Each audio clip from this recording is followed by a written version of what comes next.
How far would you go to protect your disabled child from your own neighborhood? What would you do if someone ripped your child's lifeline out of her hands in front of dozens of people and smiled while doing it? Would you stay silent? Would you walk away? Or would you stand up and tear down the system that gave them power in the first place? My name is Talia Mercer, mother, civil rights attorney, and yes, the woman who got an entire HOA board federally investigated after their president destroyed my daughter's medical equipment at a community picnic. She thought she was enforcing rules. What she didn't know was, she just declared war on the wrong mother. And this is the story of how my daughter's torn backpack tore the mask off a neighborhood built on fake smiles and polished bricks. If you've ever been told you don't belong here, keep watching. Because sometimes justice doesn't come from a courtroom. It comes from a front yard with a ramp no one wanted to see.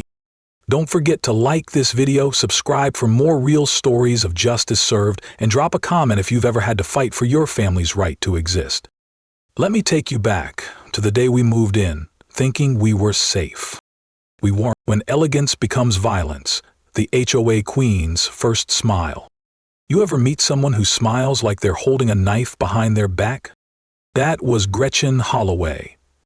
We hadn't even finished unpacking when she showed up. Pristine pantsuit, clipboard thicker than a law textbook, and a smile so tight I swear it pulled her eyebrows up. My daughter Zara was sitting by the door with her walker, playing a color game on her iPad when the knock came. And I remember thinking, wow, this neighborhood's really on top of their welcome wagon. Spoiler alert, that wasn't a welcome, it was an inspection. Gretchen's eyes didn't go to the cupcakes on the kitchen counter or the photos I'd just started hanging. No, they landed on Zara's portable ramp like it was a crime scene. Then she looked at Zara's walker, and that smile got even tighter. "Welcome to Thornfield Gardens," she said, like she was running for office in a town full of Stepford wives. "We pride ourselves on maintaining very high standards." Her tone made it sound like we were already falling short. Now, I've spent 15 years in courtrooms defending disability rights across the country. But that day, I was just a mom, a tired one, and I wanted to believe the best. "We're happy to be here," I said, smiling. "Zara's excited about the community pool." "Oh," Gretchen replied, her eyes narrowing. "Our pool is for aesthetic and light recreational use. We don't have specialized features." She said specialized the same way some people say infestation. Zara, bless her heart, shrank back a little. Just enough for me to feel the sting in my chest. That protective, gut-deep fire mothers know. But I stayed polite. "We bring our own accommodations," I told her, lightly touching Zara's shoulder. "The ADA requires access, and we're pretty used to working around places that weren't built with her in mind." Gretchen's smile flickered. "Of course, just make sure you read Section 17. We'd like to maintain a certain atmosphere here. The rules apply to everyone, Mrs. Mercer. No exceptions." And just like that, she handed me a 3-inch binder like it was scripture. Zara looked up at me the second we closed the door. She doesn't like me, does she? I knelt next to her, kissed her forehead, and said the line moms always say when we want to lie gently. "He just doesn't know you yet." But here's the thing. Some people don't want to know you. They've already decided what your story is based on what they can't relate to. And in Gretchen Holloway's world, a child with a walker was a threat to perfection. A portable ramp was an eyesore. And a mother with a legal background was a problem she didn't see coming. Now at that point I still thought we could find a middle ground. But then came the first denial letter. And that's when things stopped being uncomfortable and started getting cruel. My daughter, the artist, why we fought to belong. If you only saw Zara's walker, you'd miss the best parts of her. You wouldn't see how she paints whole sunsets using her mouth, blending colors like she's dancing with the sky. You wouldn't hear her dry, wicked little jokes, or catch her muttering critiques of reality TV like a sarcastic art critic. And you definitely wouldn't realize she can name more impressionist painters than I ever learned in law school. But Gretchen, she didn't see any of that. She saw special needs. I saw Zara, a 12-year-old powerhouse in a 60-pound body, with dreams as big as the Smithsonian. We had moved to Thornfield Gardens for the schools, for the medical access, for the sidewalks that didn't crack like fault lines. I wanted her to have the kind of neighborhood where Halloween meant more candy than explanations, where she could just be a kid. And the crazy part? For the first few weeks, it almost felt like we'd made the right choice. Zara got into a small art club run by Miss Kendre, the elementary school art teacher who let her paint with her feet when her hands were stiff. She started opening up again, painting brighter colors, entering local contests, and she even got a piece accepted into the Spring Festival's community art showcase. She was so proud, she practiced smiling for pictures in the mirror like a little celeb. And me? I finally stopped checking Zillow at 2 a.m. looking for escape routes. But then came the letter. Typed. Cold. Certified. Your request for a permanent ramp and handrails has been denied due to aesthetic incompatibility. Aesthetic incompatibility. Like her safety was clashing with the neighborhood's taste in bushes. But it didn't even stop there. The last paragraph suggested we consider housing better suited to specialized needs. That was the first time I physically shook reading a piece of mail. They weren't just rejecting a design, they were rejecting us. And suddenly, every cheerful sidewalk, every blooming cherry tree felt like a lie. But here's the thing about being a disability rights attorney for over a decade. You don't get surprised when the system acts ugly. You just get ready. It called for a formal board meeting. Zara heard me typing up the ADA citations that night. She peeked into my office and said softly, "Do we have to leave again?" I turned in my chair and pulled her close. "No, baby, not this time. This time, we fight." Because what they didn't know was that Zara's story wasn't one of pity. It was one of power, bricks, binders and boundaries, when a ramp becomes rebellion. They say revolutions start with fire. Ours started with wrought iron and brickwork.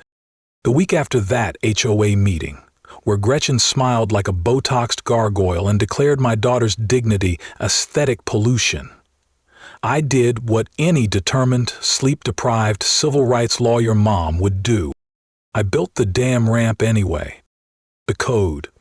To the inch, with matching colonial bricks, elegant wrought iron handrails, and tasteful landscaping that would have made Martha Stewart nod in approval. And let me tell you, that ramp, it wasn't just architecture. It was a statement. It said, "My daughter will enter her own house with grace and power, whether you approve or not." Zara helped pick the color of the railing. Deep bronze, she said, like a little designer on a mission. We added a potted lavender at the bottom, which she named Gregory, because if the HOA's gonna sniff around, it may as well smell nice. I told you she was funny. We unveiled it on a quiet Tuesday morning. Zara took her first steps up the ramp, one hand on the rail, head held high like royalty. For a second, I felt peace. We had carved out a sliver of freedom in a place that wanted us boxed in. But by 4 p.m. there was a fine in the mailbox. $100, 0 cents per day for unapproved exterior modification. By 4:05, Zara had drawn a smiley face on it with her mouthbrush and taped it to the fridge. "Art," she said. "Very modern." I couldn't help laughing. But deep down, I knew what was coming. This wasn't about bricks.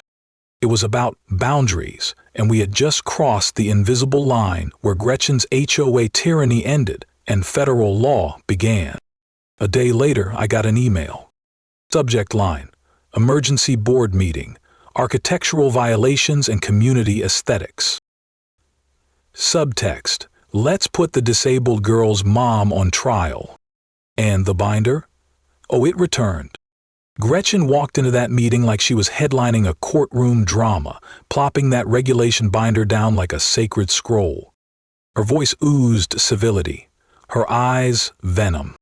"I'm sure Mrs. Mercer meant no disrespect to our community," she purred, "but we must maintain our standards.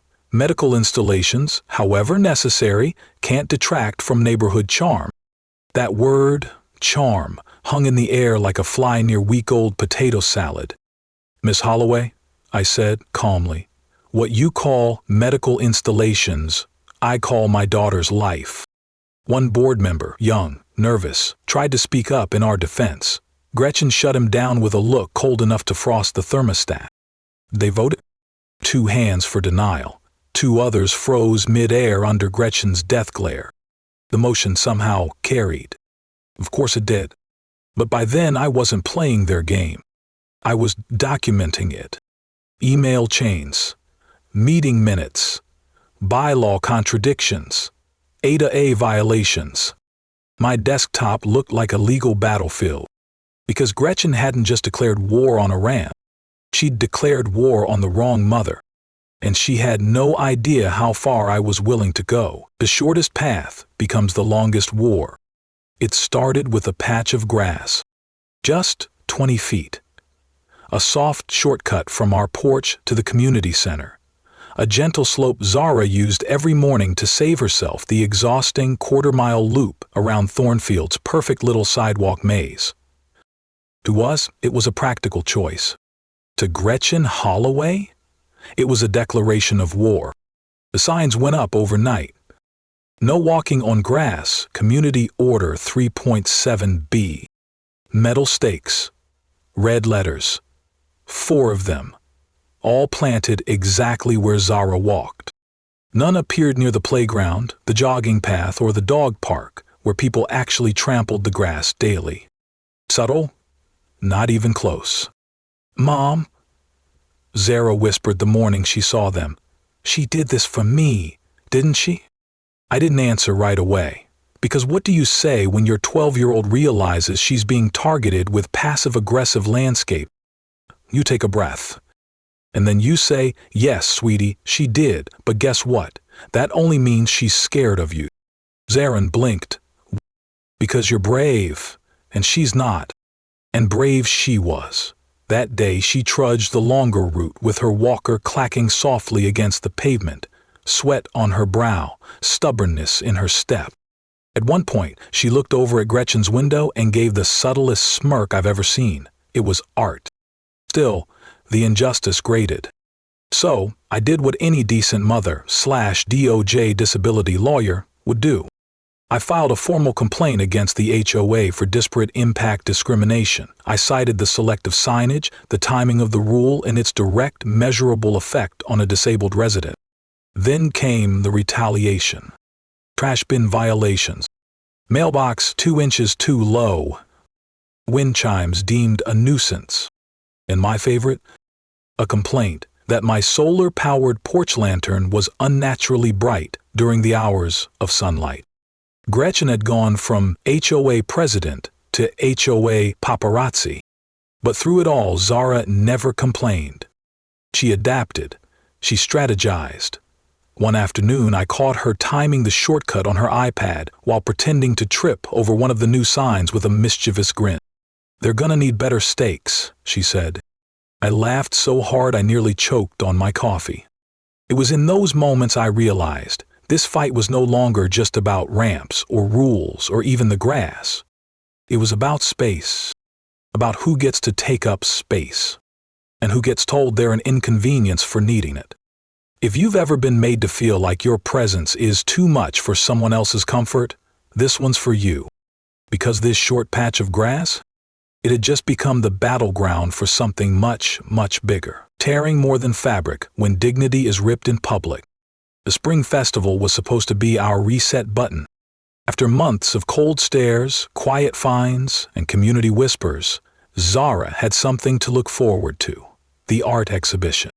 She had poured herself into 3 paintings, each one created with her mouth or foot, each one bursting with color and meaning and soul. And that morning, she looked like a sunflower in her favorite blue dress, hair tied back, cheeks flushed with excitement. Her custom medical backpack was resting beside her chair, full of the essentials: emergency meds, her iPad, adaptive tools.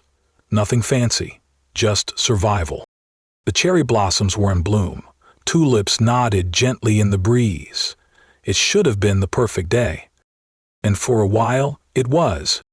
Neighbors complimented her work. Kids asked her how she painted with her toes. Even Prescott cracked a half smile. Zara glowed. My heart swelled.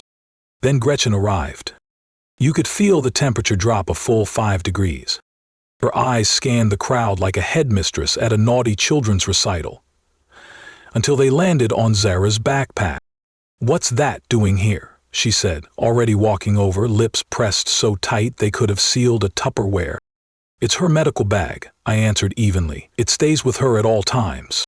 "This is a family-friendly event," Gretchen sniffed.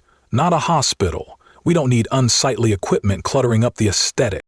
Section 17 of the HOA guidelines does not override federal disability law, I reminded her, already regretting the breath I'd just wasted. But Gretz wasn't there to debate. She reached down and grabbed the bag. "Stop!" Zara cried out, gripping one strap with her limited strength. "That's mine." And then, R.I.P. The strap tore, the fabric split.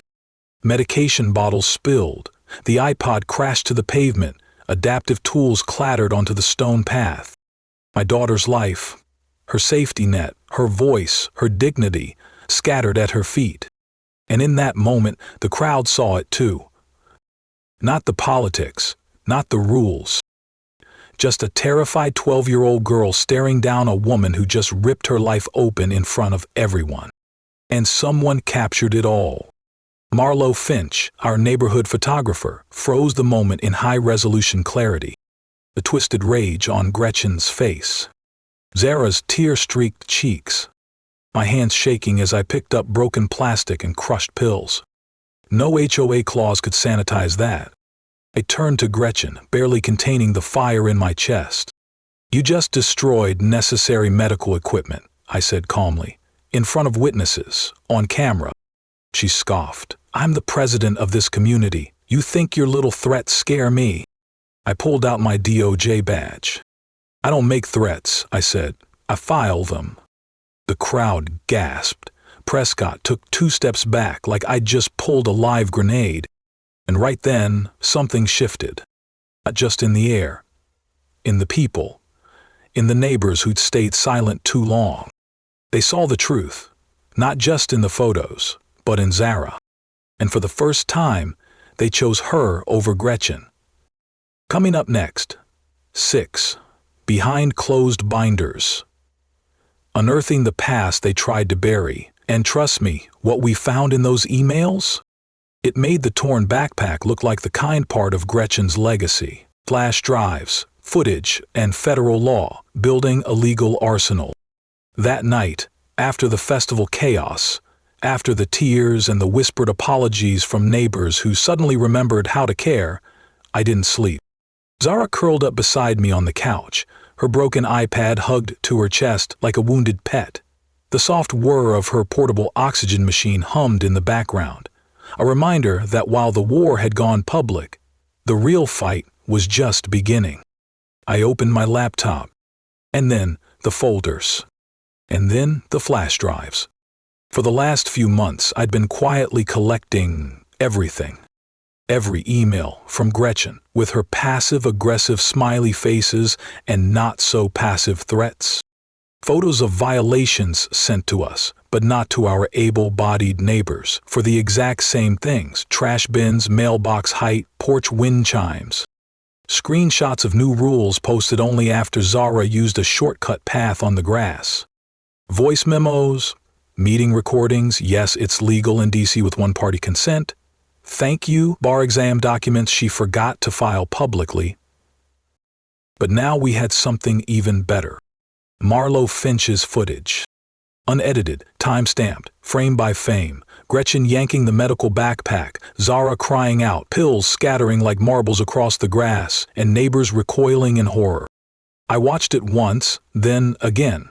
Paused, zoomed, captured every incriminating detail. It wasn't just HOA overreach anymore.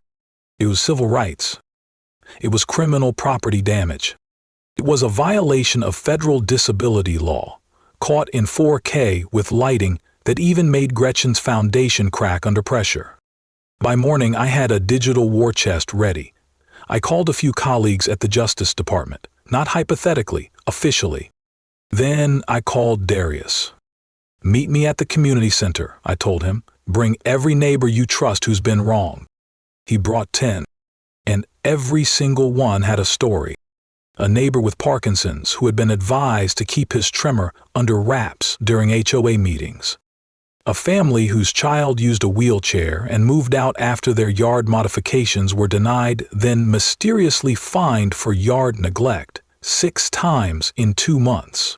And a Vietnam veteran who'd been cited for having a non-compliant cane rack next to his door. It wasn't a coincidence. It was a pattern. A blueprint of exclusion, drafted by Gretchen and enforced by Prescott. Her human rubber stamp. That afternoon, I uploaded everything. I submitted the formal complaint to the Department of Housing and Urban Development. I looped in the Department of Justice Civil Rights Division. And I CC'd Gretchen. Because poetic justice is best served with a paper trail and a timestamp. By the end of the week, I had confirmation. A federal investigation was open. Gretchen thought she was playing neighborhood chess. What she didn't realize was she'd just been checked by the law. Of next. 7. From boardroom to courtroom. When the queen gets dethroned. And trust me, when the projector came on and that footage hit the HOA wall like a courtroom screen, the whole neighborhood finally saw who they were really dealing with. The courtroom was a garden where justice finally bloomed.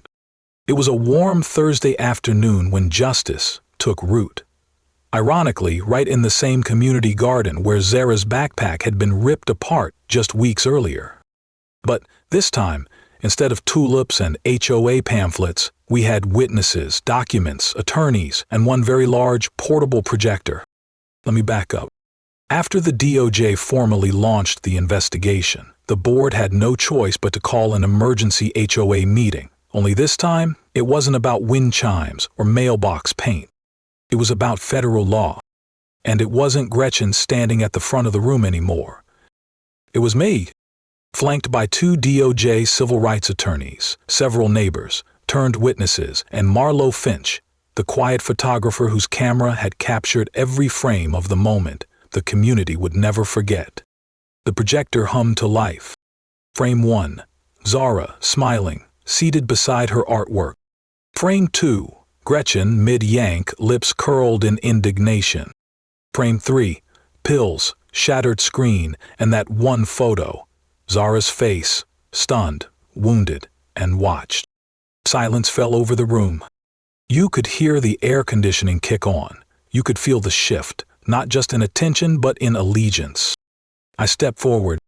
"My name is Thalia Mercer. I'm your neighbor. I'm also senior legal counsel for the Department of Justice, specializing in disability rights. What happened at the Spring Festival wasn't just morally wrong, it was legally indefensible." I laid out the facts. 3 families with disabled members who had moved out under mysterious pressure. A voting record altered without majority consent. Financial documents showing Prescott's landscaping reimbursements for work never done. Emails from Gretchen, her words ice cold. "The Mercer situation is our priority. We cannot let the child become a fixture." The gasps were louder this time. Someone in the back muttered, "Good Lord." Another woman dabbed her eyes. Then came the vote. To remove Gretchen and Prescott from the HOA board. To initiate full compliance with federal accessibility standards. To build, not just ramps, but respect. And it wasn't even close. Gretchen stood up, her hands trembling, not from remorse, but from fury. "This is a witch hunt," she hissed. "You've all been manipulated. You don't understand what's at stake." I nodded slowly. "Oh, we understand perfectly. What's at stake is Zara's dignity, and the dignity of every person who ever wondered if they belonged somewhere." Security escorted Gretchen and Prescott out of the room. Prescott didn't even argue. He looked more like a tired accountant than a villain by then. Maybe he never had the stomach for power, just proximity to it. Outside, the garden was quiet again. Zara, stood beside her art display, now surrounded by neighbors, not staring in pity, but asking genuine questions, smiling, learning. Darius Wright, now the newly elected interim HOA president, raised a small sign that read, "Accessibility is not an eyesore. It's a sign that we care." And the best part? Zara added her touch. Right beneath that quote, she painted a single flower blooming from cracked concrete. Bold colors, strong strokes, mouth drawn, pure grace. Next up, 8. The ramp that built a village, where we talk about what happened after the storm passed and how a community can actually grow if it learns how to listen. Beyond the ramp, the world Zara helped build. It started with a ramp, just a few bricks and iron railings. But like all things built from love and necessity, it became something far bigger than we ever imagined. Since a year has passed since that stormy spring festival, since Gretchen Holloway was voted out in disgrace, since Zara's torn backpack became a symbol, not of weakness, but of resistance. And today, Thornfield Gardens doesn't look much different on the outside. Still the same neat hedges, tidy sidewalks, pristine lawns. But on the inside, everything's changed. We now have an Accessibility and Inclusion Committee, co-chaired by Darius Wright and yes, Zara Mercer, age 13, who signs every memo with a tiny drawing of a phoenix rising from a walker. We have ramps, yes, but we also have understanding. The no walking on grass signs? Gone. Instead, you'll find little wooden markers with quotes written by Zara and other children in the community. The shortest path should never be the hardest. Everyone deserves to arrive with dignity. Kindness looks good on any street. And the neighbors? Well, they didn't just accept the changes, they embraced them. Mrs. Atwood, who once glared at our mailbox height, now brings cookies to committee meetings and asks Zara to critique her watercolor paintings. She's shockingly good at abstract cacti. Even the most reluctant residents now see that accessibility didn't erode Thornfield Gardens' charm, it deepened it. As for Zara, she's thriving. Her first gallery exhibition, Beyond Barriers, debuted downtown with record attendance.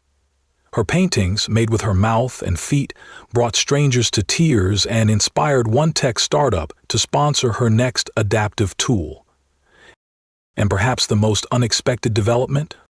Zara now mentors other kids with disabilities online. Every Friday, she logs into a virtual art room called Brushstrokes Without Limits, guiding young artists from across the country who've never felt truly seen until her. Sometimes at night, we sit on our porch together. Coffee for me, hot cocoa for her.